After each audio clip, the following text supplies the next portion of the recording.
UPSC ने हाल ही में lateral entry के जरिए 45 पदों पर भर्ती के लिए एक अधिसूचना जारी की। इसके बाद प्रधानमंत्री नरेंद्र मोदी की अगुवाई वाली केंद्र सरकार विपक्ष के निशाने पर आ गई है। विपक्ष का दावा है कि लेटरल एंट्री के जरिए ओबीसी और एससी/एसटी के आरक्षण के अधिकारों को कमजोर किया जा रहा है। लोकसभा में विपक्ष के नेता राहुल गांधी ने भी केंद्र सरकार पर निशाना साधा है। हालांकि लेटरल एंट्री की सिफारिश कांग्रेस की अगुवाई वाली कांग्रेस सरकार के कार्यकाल में ही की गई। फिर विपक्ष किन बातों को लेकर मोदी सरकार का विरोध कर रहा है, आइए जानते हैं। नमस्कार, मैं हूं भारत पंचवाल। स्वागत करता हूं आपका यूपी न्यूज, जहां हम न सिर्फ खबरें लाते हैं बल्कि उसका बारीक और सटीक विश्लेषण भी करते हैं। लोकसभा में विपक्ष के नेता राहुल गांधी का आरोप है कि केंद्र सरकार आईएएस का निजीकरण कर आरक्षण खत्म कर रही है। हालांकि लेटरल एंट्री की सिफारिशें कांग्रेस की अगुवाई वाली कांग्रेस सरकार के कार्यकाल में ही की गई थी। देश में सबसे पहले साल 1966 में मोरारजी देसाई की अध्यक्षता में प्रशासनिक सुधार आयोग का गठन किया गया था। तब आयोग ने सिविल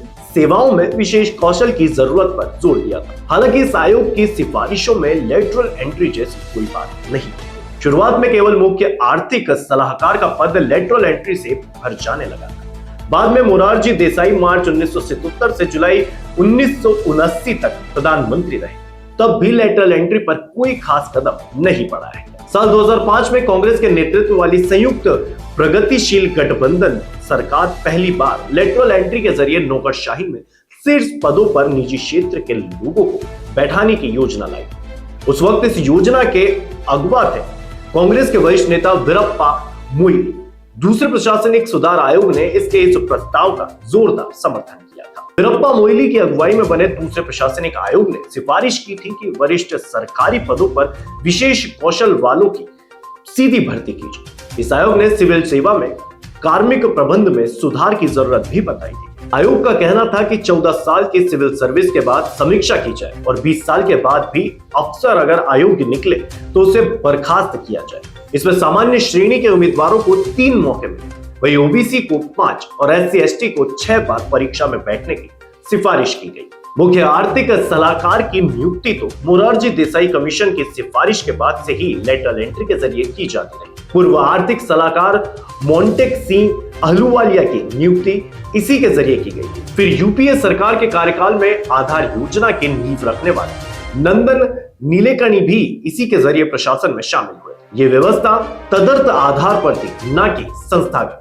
जो योजना यूपीए सरकार लेकर आई थी उसकी औपचारिक शुरुआत साल 2014 में पहली बार प्रधानमंत्री नरेंद्र मोदी की अगुवाई में एनडीए सरकार ने की। यह साल 2018 की बात है, जब केंद्र सरकार ने पहली बार संयुक्त सचिवों और निदेशकों जैसे वरिष्ठ पदों के लिए निजी और सार्वजनिक क्षेत्र के विशेषज्ञों से आवेदन मांगे। इसके तहत तब तक 37 लोगों की भर्ती की गई।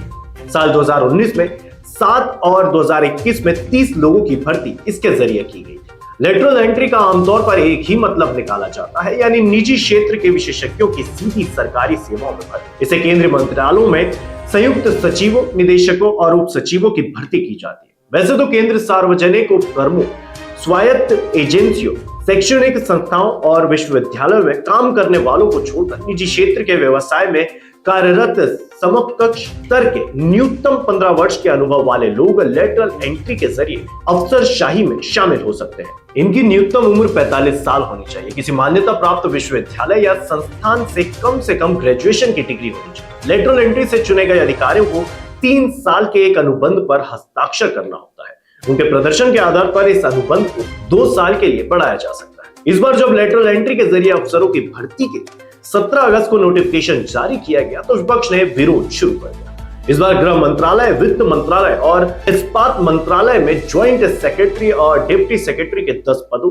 कृषि और किसान कल्याण, नागरिक उड्डयन और सूचना प्रसारण मंत्रालय के निदेशक और उप निदेशक के 35 पदों के लिए आवेदन मांगे गए, जिनकी अंतिम तिथि 17 सितंबर है। और विपक्ष का कहना है कि इन भर्तियों के जरिए केंद्र सरकार वास्तव में वरिष्ठ सरकारी पदों पर भाजपा और आरएसएस के लोगों को बैठा रही है। इन लोगों की सीधी भर्ती संविधान पर सीधा हमला और आरक्षण छीनने की साजिश है। विपक्ष का कहना है कि सरकार एससी/एसटी और ओबीसी का एक हक छीन रही है और सीधी भर्ती के कारण निचले वर्ग को पदोन्नति नहीं मिलेगी। विपक्ष के हमले के जवाब में केंद्र सरकार का कहना है कि कांग्रेस वास्तव में पाखंड कर रही है, जबकि लेटरल एंट्री का प्रस्ताव यूपीए सरकार के कार्यकाल में ही लाया गया था। वह भी ये दावा कर रही है कि यह भर्ती पूरी तरह से निष्पक्ष और पारदर्शी है। इसका उद्देश्य केवल प्रशासन में सुधार करना है। 15 मई 2018 को सीधी भर्ती के लिए जो सर्कुलर जारी किया गया था, उसमें डीओपीटी ने कहा था कि केंद्र सरकार के पदों और सेवाओं में नियुक्तियों के संबंध में यूपी द्वारा SC, ST और ओबीसी उम्मीदवारों को अस्थायी नियुक्तियों में आरक्षण मिलेगा, जो 45 दिन या उससे अधिक समय तक चलने वाली है। तो ये थी हमारी आज की खास रिपोर्ट। आपको ये कैसी लगी? अपने विचार हमसे साझा करें, वीडियो को लाइक करें, शेयर करें और चैनल को सब्सक्राइब करना ना भूलें। यूबी न्यूज लाता रहेगा देश विदेश से जुड़ी ऐसी ही तमाम बड़ी खबर। तब तक के लिए धन्यवाद।